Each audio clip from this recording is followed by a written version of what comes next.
ቅምጥል ለኔ ብላ እንደዛ ማድረግ የለባትም። ኪንጎን አይተሻል አላየሽም? እንዴ ልቀቂኝ። ምን እያደረግሽ ነው? ምንም የሚታመኑ ሰዎች አይደሉም። ኧረ እባክህ አንተ ልጅ ቆይ ምን እያደረግክ ነው? ከአደይ ጋር በጣም ተቀራርባቸዋል። ኪንጎን ማጣት አልፈልግም።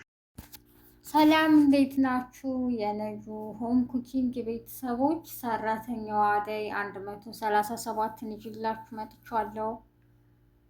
ላይክ፣ ሼር፣ ሰብስክራይብ በማድረግ እስከ መጨረሻው አብረውን ይቆዩ። ዛሬ ቤዛን አንቀው እያስፈራሯት ነው።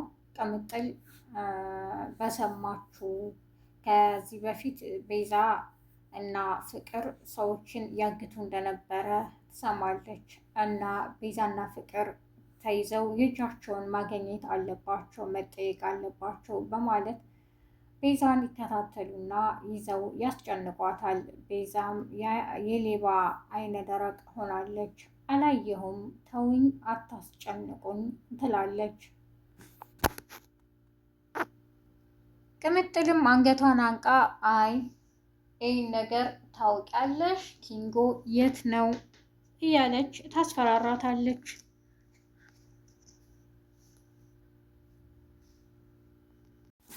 ቤዛም ተውኝ፣ አይገባችሁም እንዴ አላየሁም እያለች ነው። ኪንጎም በጣም ተጨንቋል። አሁን ጭራሽ አንተ እኛን ንቀኸናል፣ ስለዚህ ኩላሊትን ማውጣት አለብን ይላል የቤዛ ወንድም። ቤዛም አይቶ ወንድሜ ታውቃለህ፣ ቲና መናገሯ አይቀርም እኔ እንዳገትኩ ከጊዜ በኋላ ይነቃብናል። ያኔ ደግሞ የሚፈጠረው ጥሩ አይሆንም። ይልቅ አሁን የሰጡንን ብር እንቀበልና ቤታችንን ሽጠን ለጊዜው ከዚህ እንሰወር ትላለች። ኪንጎም በመገረም እኔ ምልሽ ይሄንን ስራ ሰርተሽ ምንድን ነው የምትጠቀሙ? ምን ሆነሽ ነው እንደዚህ አይነት ስራ ላይ እየገባሹ?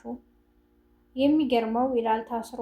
ወንድምሽም እንዳንቺ አንድ አይነት ባህሪ እህትና ወንድም ይገርማል ይላል። ቤዛም ትናደዳለች። ዝም በል አፍህን ዝጋ እያለች ትጮኻለች።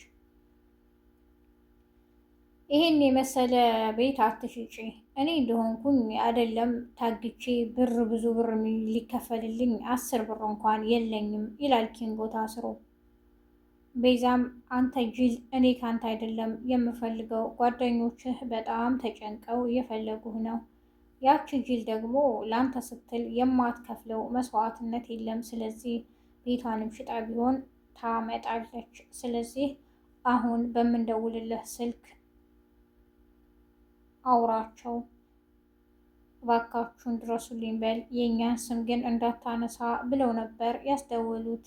ኩላሊትህንም ልንወስደው ነው ልንሸጠው እያሉ ያስፈራሩታል። አደይ ወደ እነ ፍቅር ቤት ሄዳለች። ድንገት ሮማንን ታገኛትና ሮማን ጋር ታወራለች። የፍቅር እናት ይመጡና እንዴ ዛሬ እንዴት ነው አደይ መተሻል እንዴ በማለትም ይጠይቋታል። አዎ መጥቻለሁ፣ ሮማንንም ልጠይቃት ብዬ ትላለች። ከዴቭ ጋርም ሄዳ ታወራለች ክፍል ውስጥ። የፍቅር እናትም ድንገት ይመጣሉ። እኔ የምለው ምን እያረግሽ ነው እዚህ ትላታለች። ሮሚ ናት ምግብ ሰርታ ለዴቭ አድርሺ ያለችኝ ትላታለች። አይ ችግር የለውም ባትሄጂ ደስ ይለኛል፣ ብትውይም ብታድሪ ትላለች የፍቅር እናት። አደይም በቃ ደህና ዋሉ በማለት ትወጣለች። አይ አደይ ጠብቂኝ፣ እኔም የሚሄዳበት አለኝ በማለት ዴቭ ይከተላታል። የፍቅር እናትም ዴቭን እኔ ግልጽ አልሆነልኝም፣ አደይ እናንተ የዚህን ያክል ቅርርብነታችሁ ምንድን ነው? መኝታ ክፍል ድረስ ገብታ የምታወራህ ትለዋለች። እሱም ያው ጥሩ ልጅ አይደለች፣ ብዙ ጊዜ ሲከፋትም ታማክረኛለች እና ደግሞ እኔና አደይ ብሎ የሚያወራው ነገር ነበረ። አጋጣሚ ሰው ይመጣና ወሬው ይቋረጥበታል።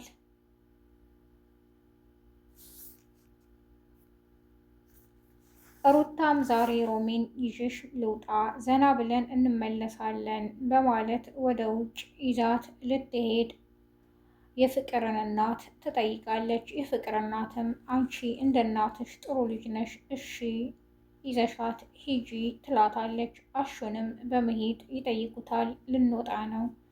አሹም ቅር እያለው ቢሆንም እሺ ግን አደራ የዚህ የከተማ ጎረምሳ እንዳይወስዳት እያለ ለሩታ ይነግራታል። እኔም እኮ አብሬያችሁ ብሄር ደስ ይለኝ ነበር፣ ግን ስራውስ ቤቱስ እያለ ብቻውን ያወራል። እና ሩታ ከወጡ በኋላ ብቻውን ተክዞ የፍቅር እናት ትመጣለች። አሹ ብጠራህ አትሰማም፣ ምን ሆና ነው? ዛሬ ደግሞ የቀን ስራ የለም አልሄድክም ትለዋለች። ደውለው ካልጠሩኝ እኮ መሄድ አልችልም። እና ታዲያ ምን ሆነህ ነው? ታዲያ እነ ሮማን ጋር አትሄድም ነበር ይሉታል። አይ እኔ ቤቱን ትቼ ለማን ብዬ ነው ልሂድ እንዴ እትዬ ይላቸዋል። አዎ ሂድ ይሉታል። እሱም መንገዱን ይሮጣል። በየት እንደገቡም ይጠፉታል። ድንገት መሀል መንገድ ላይ ቆሞ እነ ቅምጥል እነ ዳይመንድ መንገድ ላይ ያገኙታል። እንዴ ወዴት ነው የምትገሰግሰው? በማለትም ይጠይቁታል።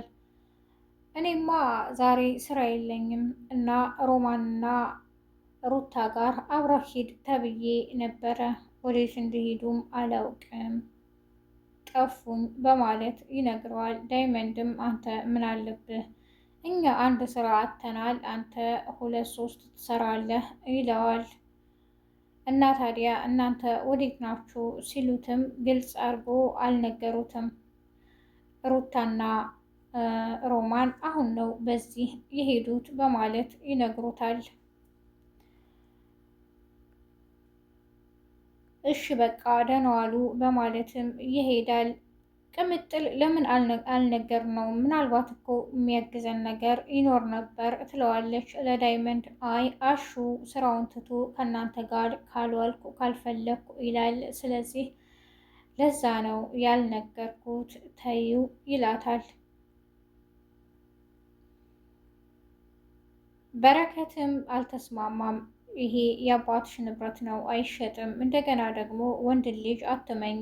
ዛሬ ይህን ሁሉ መስዋዕትነት የከፈልሽለት ነገ ምን እንደሚሆን አታውቂውም። ስለዚህ ብርሽንም አተሽ እሱንም አተሽ ከሁሉም ነፃ እንዳትሆኝ፣ ስለዚህ ይቅርብሽ እያሉ ይመክሯታል ቅምጥልን። የበረከት እናትም እንዲህ አይነት ሀሳብ እኔ አልደግፍም ልጄ ይሏታል።